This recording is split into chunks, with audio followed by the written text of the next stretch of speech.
Bom, o ponto número 2, das possíveis relações entre a filosofia política e a ciência política. Acho que está muito claro para nós a diferenciação e também, por que não dizer, até as proximidades que existem entre essas duas. Até que ponto uma pode viver sem a outra, né? Claro, com uma questão mais cronológica, a gente entende que a filosofia política, ou que nós chamamos também de teoria política, ela é bem antiga, e a filosofia política, ela nasce propriamente com os pensadores, com os filósofos, e todos eles, de uma certa forma, abordaram a dimensão da política. E a ciência política, como todas as ciências, elas são bastante recentes na história humana, né? A modernidade, ela trouxe junto com ela a separação do aspecto das ciências, das ciências mães, e nós temos a biologia, a física, a química, e mais especificamente nós temos as ciências sociais a partir do século XVIII, XIX, XX, né? E nós temos 3 áreas específicas dentro das ciências sociais. Todo mundo sabe que talvez a primeira delas seja a sociologia, né? Com os discursos de quem? Durkheim, Weber, Marx, por aí, né? E depois nós temos também a antropologia, excelente campo de pesquisa, importante, mas também temos a ciência política, talvez mais jovem, mais ainda imatura dentro das áreas da ciência, mas também uma contribuição importante. Então, a filosofia política, nós temos aqui, que eu quis mostrar para vocês, 2 representantes, né? Que um representante seria o Platão, que seria mais um filósofo da política, e uma contribuição do Maquiavel, que seria mais um pensador que entende a política mais no seu sentido concreto, mais no seu sentido objetivo, né? Então, a filosofia, na verdade, é a teoria da ótima república. Eu acho que essa palavra aqui ficou muito claro para a gente. É a ideia de uma ótima república, é a ideia de um ótimo Estado, é a ideia de uma ótima forma de governo. Existente onde? Não propriamente nessa realidade, é existente na mente dos pensadores, uma forma de uma idealização. A filosofia sempre é mais nesse sentido prescritiva, né? Se quisermos, com uma construção de um modelo ideal de Estado, fundado sobre alguns postulados éticos últimos, né? Todos eles, quem pensou, por exemplo, a República, como Platão, pensou como um postulado de uma vida boa, de uma vida perfeita, fundamentada, né? Nós temos Campanella, nós temos a Utopia do Thomas More, que é mais renascentista moderno, são todas obras, A Cidade do Sol, de Campanella, né? São obras utópicas, de uma realidade que não existe propriamente dita, mas existe sim no imaginário. Aqui podemos situar Platão, podemos situar Thomas More, podemos situar outros pensadores. Então, a pergunta última da filosofia política é sobre o fundamento último do poder, que permite sempre essa pergunta: afinal, a quem devo obedecer? Aliás, e por que devo obedecer? Quando nos referimos, por exemplo, à filosofia política moderna, nela estão incluídos escritores como Thomas Hobbes, como John Locke, como Rousseau, como Kant. O que fizeram esses pensadores? A frase é uma só: tentaram justificar racionalmente o Estado. Pensaram sobre o Estado. Qual seria o Estado ideal? Hobbesiano? Estado monarca. Qual seria o Estado racionalmente aceito e justificavelmente bom para Locke? que tenha o legislativo, que tenha já a separação dos poderes, que defenda a propriedade, racionalmente.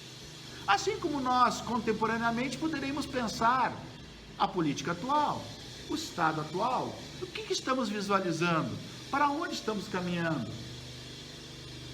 É isso que fizeram esses pensadores. E que contribuição bonita que deram para a gente, porque ainda hoje, passado 4, 5 séculos, estamos lendo, estamos resumindo, estamos tentando entender a teoria política. Esse é o nosso caminho. É isso que faz o politicólogo. Ele tem que ter um arcabouço, ele tem que ter um aparato, ele tem que ter uma teorização para compreender a política atual, a partir daquilo que já passou. Porque a história, diz Maquiavel, num certo sentido é cíclica. Os problemas antigos, eles voltam. Porque a natureza humana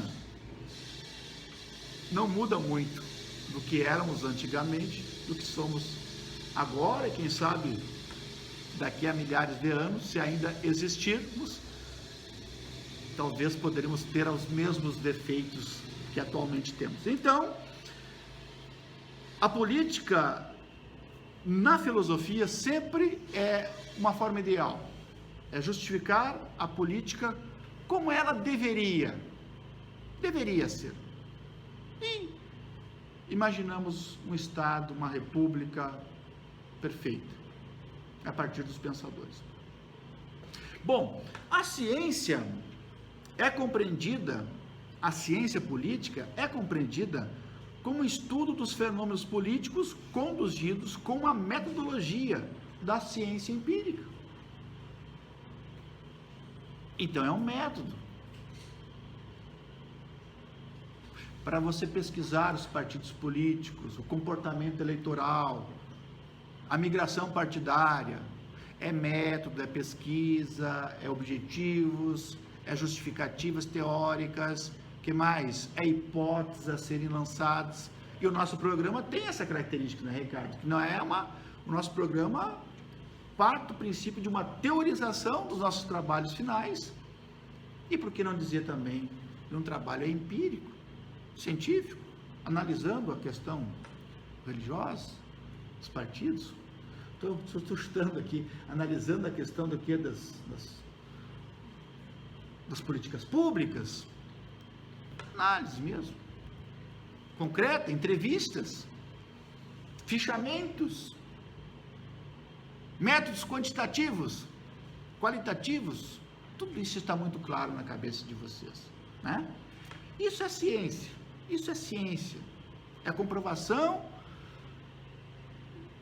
de um resultado, pelo menos pensado, né? Pelo menos refletido, amparado em já alguns autores, e quem sabe uma contribuição pequena para que a ciência possa avançar. Talvez para logo ali sermos superados, ótimo, a sermos desmentidos, porque a ciência trabalha com isso, com comprovações universais, mas que sejam refutáveis, logo ali na frente, por outra pesquisa, por outra forma de conhecimento, por outra forma de análise, e assim evoluímos. Tristes seríamos se ainda as teorias de Ptolomeu fizessem parte da existência humana. Se não fosse Copérnico, se não fosse Galileu Galilei, pela sua comprovação dos astros, pelos seus métodos, pelas suas, como é que se diz aquele instrumento, pelo astrolábio, pela navegação, pela luneta, pelo, como é que se diz? Telescópio. Graças à ciência, estamos num patamar bom, mas temos ainda que avançar em muitos princípios, tanto na saúde, no bem-estar e principalmente na defesa da nossa casa, do nosso oikos, que é o nosso planeta. Os desafios são muitos, porque como é que podemos conciliar avanços tecnológicos, progresso, ciência, tecnologias, sem a destruição completa da principal espécie que aqui vive, que é o homem. Depois, toda a cadeia, né? Todas as nossas relações de animais que convivem com o ser humano e que têm os mesmos direitos de usufruir desse planeta, nas águas, na terra e no ar. É um grande desafio. Então a ciência política, vocês sabem disso, vocês têm essa compreensão de que é objetiva, ela é concreta, ela trabalha com aquilo que temos, análises racionais sobre os fatos, técnicas, perfeito? Mas até que ponto, professor, nós poderíamos dizer que há uma separação nítida entre as duas? E aí eu fecho esse argumento dizendo assim, a relação com a ciência política é estreita. É estreita. Por quê? Porque é difícil estabelecer uma nítida linha divisória entre uma e outra e dizer, onde é que termina a ciência política e começa a filosofia? Como é que começa a filosofia e termina a ciência política? É o vice-versa. Onde termina a competência do cientista e começa a do filósofo? Alguém saberia me dizer? Não acho que seja muito estanque, não acho que seja muito um fosso muito grande. As duas investigações, na verdade, constituem um contínuo. Não se pode pensar em pesquisa em ciência política que não se coloque o problema do conceito do que é política. E para apresentar esse conceito, nós utilizamos o conceito filosófico de política. Portanto, da delimitação mesma do próprio campo de pesquisa, nós precisamos também de racionalidade. Bom, mas não se pode tampouco pensar em uma análise do conceito de política e que não considere os dados também recolhidos, os fenômenos examinados pela pesquisa também factual. E também podemos fazer filosofia a partir daquilo que temos. Podemos pensar filosoficamente a partir dos dados. Para fechar o argumento, eu acho que elas são concomitantes, são complementares, são ciências mais, claro, filosofia mais antiga, mais fundamentada, mas ambas me parece que são bastante importantes e complementares.